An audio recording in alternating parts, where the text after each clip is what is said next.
All parents have questions about technology.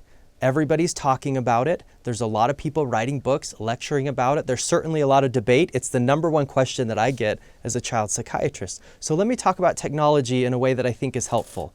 And the first thing to think about is, what is your lens for viewing technology? I want parents and others to have the lens of Maslow's hierarchy of needs.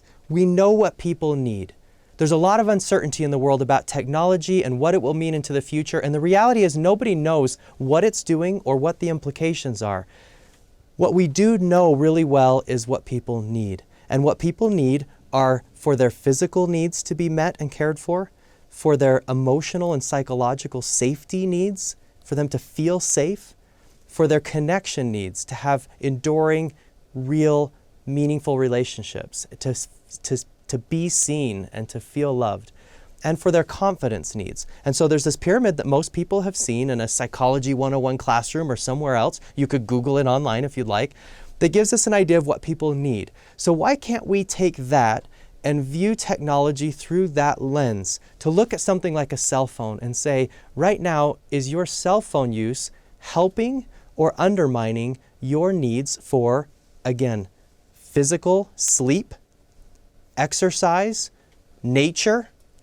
Is the cell phone undermining or promoting your needs for safety? There are certainly ways that you can think about technology, social media, internet use, undermining a kid's feeling of safety. There are other ways where it might be helpful to have a cell phone when they're going places and they can call mom or dad, or they feel more safe having a network that they can rely on. Next, connection.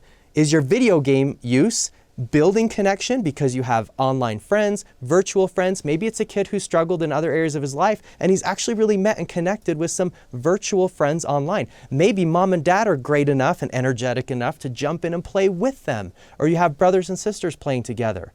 On the other hand, is it undermining? Are they more isolative? Are they going out less? Are they having conflicts with other people about the video games? And then confidence. Some of these things are really important self-confidence builders. A lot of kids who are anxious and not good at a lot of things, haven't had a lot of academic or social success in their life, they'll get on a game and they feel great. And there's probably a complicated way in which that play, in the same way we used to think about playing with blocks or Legos or anything else, that play is a way for them to experiment with power and connections and confidence. There's probably something really important to be said about that. Clearly, these things can get in the way of confidence. Social media, for example, and the comparisons, cell phone use, texts that kids don't feel like they're catching up on, or certainly bullying, can undermine confidence. And so what I would want parents to do is not sort of throw the baby out with the bathwater. Look at all of these technologies through that lens, that hierarchy lens, and say, I don't understand all of this. I don't need to get involved with the debate about the pros and cons of different technologies. I know what my kids need, and insofar as those technologies are supporting them, we're going to run with it. If it's clear that the technologies are undermining needs, it's easy for me to go to the kids and have a conversation and say, look, you just don't seem as connected, as self-confident, or maybe it's something as basic as you're not sleeping anymore. And then I think it's appropriate to set some limits.